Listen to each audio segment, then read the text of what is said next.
Hi friends, നമുക്കിന്നൊരു അവൽ നനച്ചെടുക്കാം. അതിനായിട്ട് ഞാൻ എടുത്തിരിക്കുന്നത് ചുമന്ന അവലാണ്. അതിലോട്ട് തേങ്ങാപ്പീര, ശർക്കര പൊടിച്ചത്, ഏലക്ക, അല്പം വെള്ളവും ചേർത്ത് നല്ലപോലെ ഇളക്കി യോജിപ്പിക്കാം.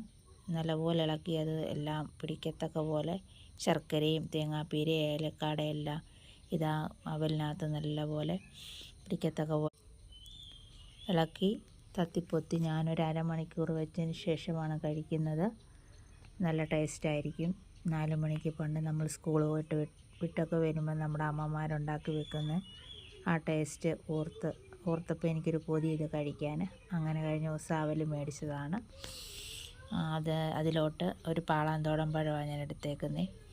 അതരിഞ്ഞ് അതിൻ്റെ മണ്ടയിലോട്ട് വെറുതെ ഒരു രസത്തിന് വേണ്ടി ഞാൻ അങ്ങനെ അരിഞ്ഞു വെച്ചതാണ്. പഴം എവിടെയും കഴിക്കാം, പഴമില്ലാതെയും കഴിക്കാം.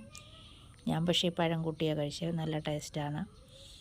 അതിൻ്റെ കൂടെ ഞാനൊരു കപ്പ് പാൽ കാപ്പി ഇട്ടിട്ടുണ്ടായിരുന്നു. എനിക്ക് വലിയ ഇഷ്ടം പാൽ കാപ്പി. അതും കൂട്ടി കഴിക്കാം.